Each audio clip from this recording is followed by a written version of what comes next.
My name is Jessie Ace. I'm part of a group of enabled warriors that you've probably never heard of. We're fighting back against our invisible illness and taking the dis out of disability.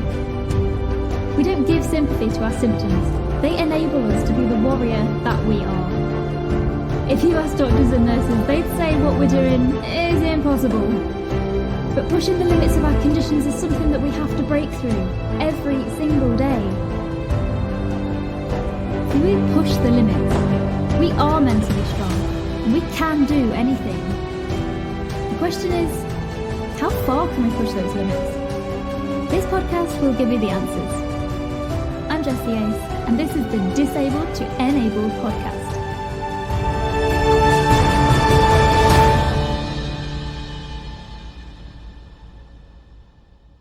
Bee propolis is awesome. It soothes and supports your body naturally without any nasty ingredients or even a sugar hangover. With natural germ-fighting properties, lots of antioxidants and 300 plus beneficial compounds, all it takes is a few daily spritzes to fortify your immune system and soothe your scratchy throat. If for any reason you are unhappy with their products, they offer a 100% money-back guarantee, no questions asked. So go and click the link in the show note.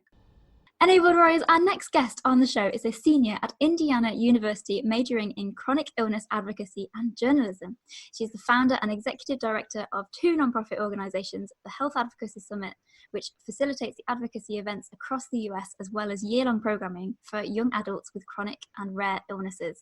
The Health Advocacy Summit now includes the Crohn's and colitis Young Adults Network, a program through Health Advocacy Summit, which facilitates an international fellowship program for young adults with inflammatory bowel diseases. Today's guest has also created and now chairs the first and only Disability Caucus in Indiana, as well as serving on the Women's March Disability Caucus too. She writes for various media outlets and speaks at conferences about topics including chronic illness and disability advocacy. And in her spare time, she is an avid wilderness advocate and enjoys mountain climbing, most recently climbing Mount Kilimanjaro in December. Oh my gosh, that's amazing.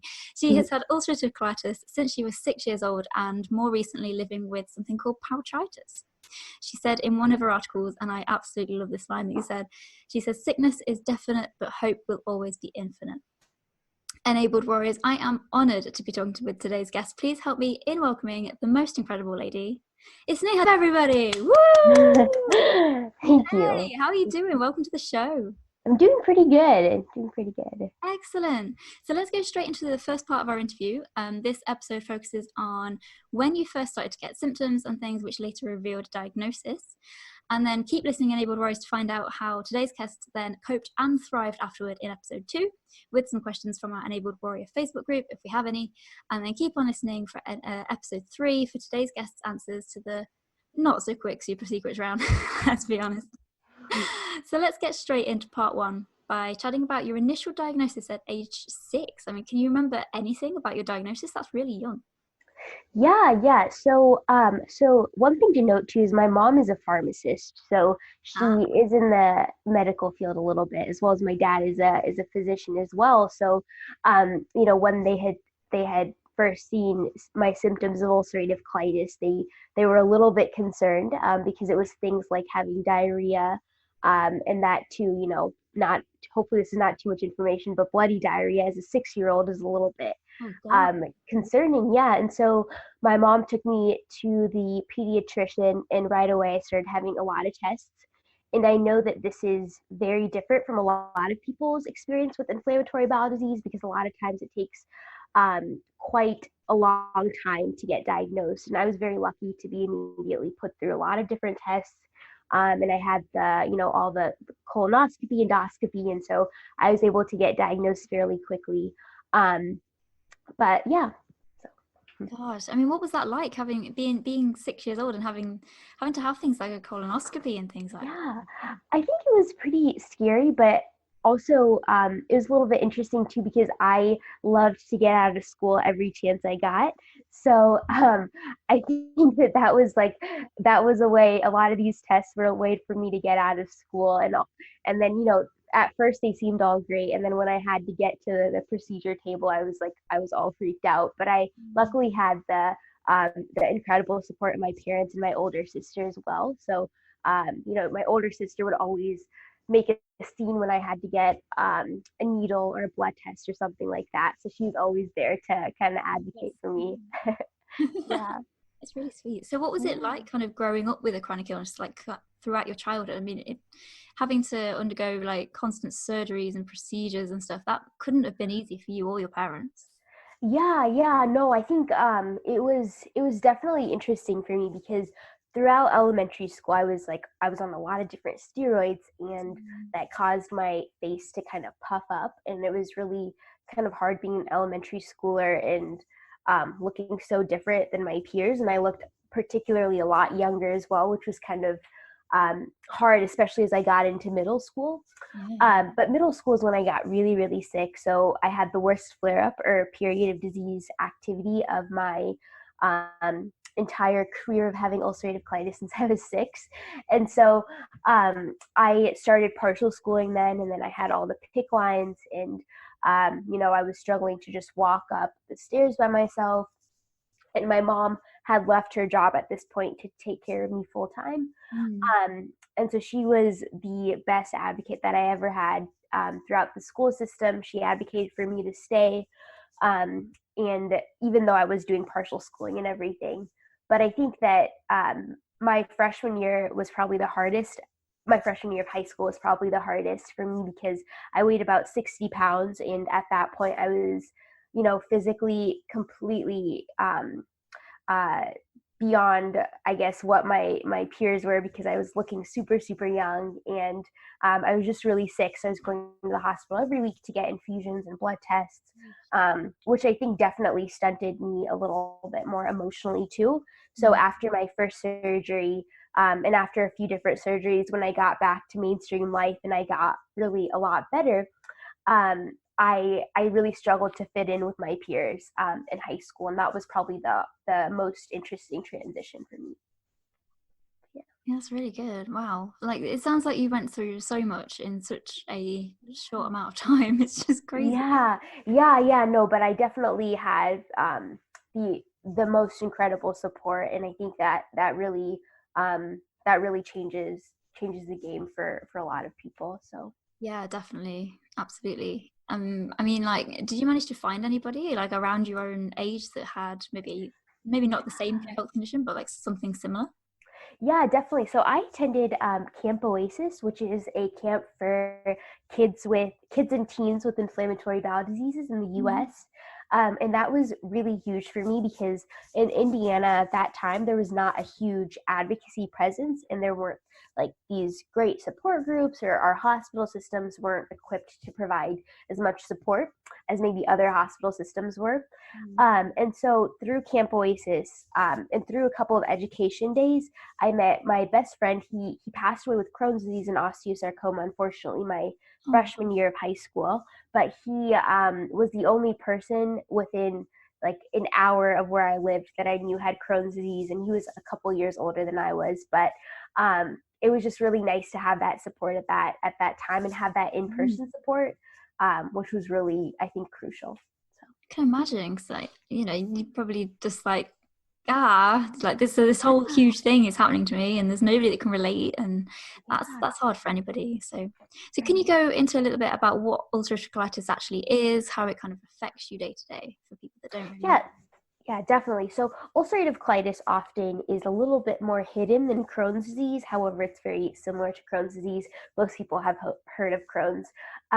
But ulcerative colitis is a chronic inflammatory bowel disease that primarily affects the large intestine. However, it also affects other parts of the body because it is autoimmune. And so I think that's where people get a little bit confused, is that it doesn't just affect the large intestine. You can have skin nodules, you can lose a lot of weight, you can have kidney problems, liver problems, your appetite will be completely gone. And so I think that's the hardest part, is really for people to understand that it's not just like a disease of the large intestine, but it can really affect the whole body. And Yeah. a lot of people have the colectomy surgery, which is the removal of the entire colon. And so I actually had that. And so typically people's especially younger people's disease gets so severe that they have to have the colectomy surgery. And Mm. so I had that, and I now live with a J pouch, which is basically when your small intestine is built into the shape of the J. And before the J pouch, I had a couple of surgeries, such as I had an ileostomy and a colostomy bag, or just an ileostomy bag, excuse me.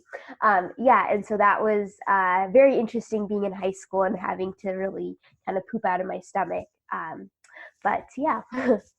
Yeah, oh my God, that must have been really hard at high school. Like, Yeah, wow. I mean, yeah, were it the was kids interesting. nice about it? I mean, surely. Yeah. I think I cannot imagine not or kind of sort of being bullied throughout all this process, because I was very fortunate to go to a school where people, for the most part, were very nice and very supportive of what I wanted to share and what I didn't want to share. Mhm. I knew a lot of people had misconceptions that I was, struggling with other conditions like anorexia, especially when I was um, really underweight. And so I think that was really tough, is trying to break down people's misconceptions, but also not share with them too much at that time that I wasn't comfortable with. If that makes sense. Yeah, absolutely. That's a really hard balance, isn't it? For, Yeah, yeah. was there any situations where you kind of go, no, should I have not said that? Um, Oh yeah. Yeah, I think the first time that I disclosed ulcerative colitis, I had the worst night of my life, because I was like, oh my no. goodness, this person is going to tell everyone and everyone's going to know. And I even talked to my mom, and she was like, well, you probably shouldn't have told. but but my mom was very sheltering in that way, because she knew that, ulcerative colitis is a disease often where you, like, it's classified often as a bathroom disease, because that is a Mm. reality of it. And so I think she was worried that I was going to get bullied if I shared, which was completely reasonable from her perspective. But I think that there's so much power in sharing and explaining, even to peers that are, you know, younger and in their adolescence and teen years. Oh yeah, absolutely. Because then that's also gonna, like lessen that prejudice and that mindset Mm-hmm. that people have when they do get to like 40, 50 or whatever. Yeah, To be more mindful of what people are actually going through. So yeah, I think it's super important to share your story. yeah, Definite. absolutely. So you mentioned in one of your articles on US News that you were never bullied at school as a result of your condition, which I thought was it's incredible. It's absolutely incredible. Did you find it harder, do you think, to make friends at school because you were kind of off so much and had this going on? Yeah, definitely. I could not say that. So I had acquaintances throughout high school, but I definitely did not have, like, necessarily friends per se, because Mm. quite frankly, at that time that was not my priority, because I was barely able to hold myself together. And Yeah. so I didn't feel the same as my peers. I mean, I was both, like, I think very much emotionally, mentally, physically stunted. So I Mm. think I got along with people who were a little bit younger than me at that time. And so I think it was hard also coming back after all my major surgeries and kind of feeling better, but still not being able to really connect with my peers, even though I still wanted to so bad. Mm. And I think that's a shared experience among people with a lot of these chronic illnesses, is that it's really hard once you are really sick to go back and just kind of be quote unquote normal again and alongside your peers, because people don't realize how much you've lost during that time, or how much you haven't grown with the rest. Yeah, definitely. So what is it like for you living kind of day to day with ulcerative colitis? Do you need to be like on a strict diet and things? Is there like a routine that you have to go through? Yeah, so right now I live with something a little bit. So the doctors don't really know what this is, because it is a rare disease. So I live with pouchitis, which is inflammation of my J pouch, whereas ulcerative colitis is technically inflammation of the large intestine, which I don't have anymore. Mm. So, some specialists say I have ulcerative colitis and pouchitis, but some specialists say I have Crohn's disease. So I've just gone with I have ulcerative colitis and pouchitis to make it easier for myself. Not that that matters that much, but so I actually was on an infusion up until a couple of months ago called Entyvio, and so it's a pretty common infusion for people with IBD. but I actually had the worst allergic reaction to it that I'm Yeah. still struggling with. So I I got symptoms of like wheezing, and actually last year at this time I was able to run 8 miles every other day, and now I'm barely able to run 1 mile because of the side effects of Entyvio. And so I've had to be on a bunch of inhalers because what they said is that the eosinophils leaked into my lungs, something like that. I can't guarantee the science behind that is correct, but something leaked into my lungs from the infusion, and now I'm still kind of recovering from that. And so I'm waiting to start another infusion. However, with the current coronavirus, that will make me even more immunosuppressed. So we are waiting this out a Yeah. little bit to start that, which is very interesting for me to have to like wait for a medication because of a pandemic. I mean, I never thought that that would be a thing actually. So No, definitely not.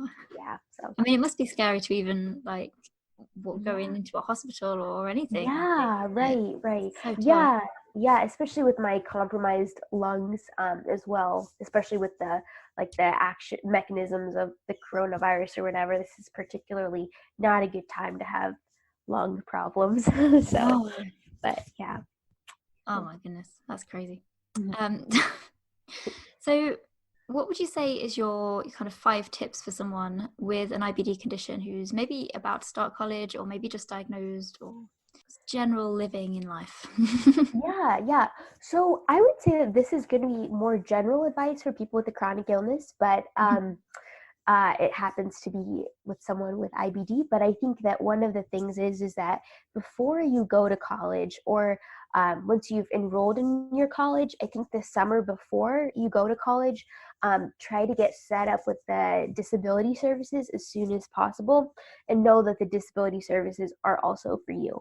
Because a lot of times, I've noticed that with my peers with more of these invisible and cyclical chronic illnesses, we don't realize that we're actually classified as having a disability, which Mm. can pose a lot of barriers in trying to get accommodations in college and in the workplace. And so, really going to the disability office and making sure that they have all of your information and they know all of your accommodations is really important, because sometimes that can take a couple of months because it is back and forth with your doctor and everything like that. Mm.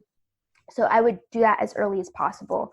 Another thing too is, I think, for people with chronic illnesses, a lot of times we're a little bit more hesitant sometimes to look for things like internships because of the uncertainty of our condition. And so I know that, this summer I was in Boston and New York City for 2 different internships, and I knew that that was like going way over my head.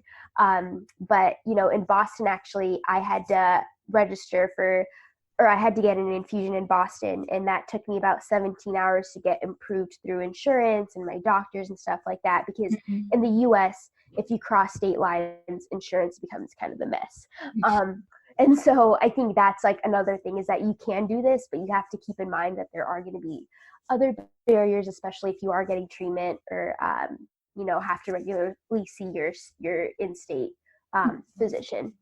And then the other thing I would suggest is also staying as physically active as possible. I think that's been huge for me. Recreational therapy has been incredible. So we have a lot of little state parks in Indiana. So I love to do like trail maintenance, volunteering, and that sort of thing. And I also love climbing. And I think it's important to know that even though you can't maybe, be the best at climbing, or like have the most endurance, just taking those little steps is really important and will really help with mental health as it pertains to physical health, especially just with the regular stresses of college. Even chronic illness aside, it's really important to have sort of an outlet there.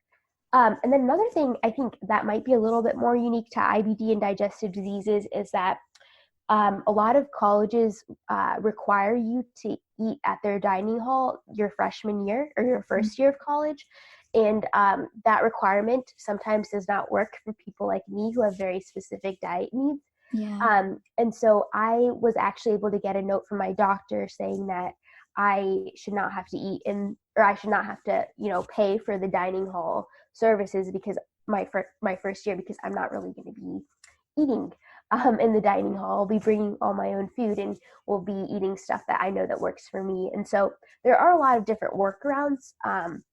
And that also includes housing as well. So if you're placed in a dorm that has 15 other people and 2 bathrooms, like that's probably not going to work for you if you have IBD. And so I think, you really are able to advocate for yourself and with your doctor's support to be able to get the even the housing accommodations that you need. Yeah, definitely. I mean, that's great advice. It really is, because I mean, I've left like university or college or whatever you want to call it, like 6 years ago. But yeah, if all this kind of happened at that time, it would have been just crazy. Right. Yeah. And the accommodations, I think disability offices, in my experience, are getting a little bit better at understanding chronic illness specifically. But I think that there's a lot of work to do with the kind of cyclical nature of it, because a lot of times people don't realize that, tomorrow I could be feeling great, but today I'm feeling absolutely terrible. And that, that makes a big difference. So. It does. I mean, that's kind of a universal chronic illness kind of problem, isn't it? That nobody can really understand that it can fluctuate. It is different every day. Sometimes I'll be like, hour, it's different. No, really though. Crazy. You're so right And about it's so hard to predict as well. It's huge issue in itself, to be honest. Yeah, for sure. So Enabled Warriors, that is it for part 1. That's part 1 all wrapped up. In this next episode, we will discuss all the amazing things that Sneha Dave has done since their diagnosis. Now, Warriors, look out for episode 2 for that. And if there's anything that we've spoken about so far that you can relate to, then please let us know in a comment. And remember to follow or subscribe wherever you're listening today. See you in a bit.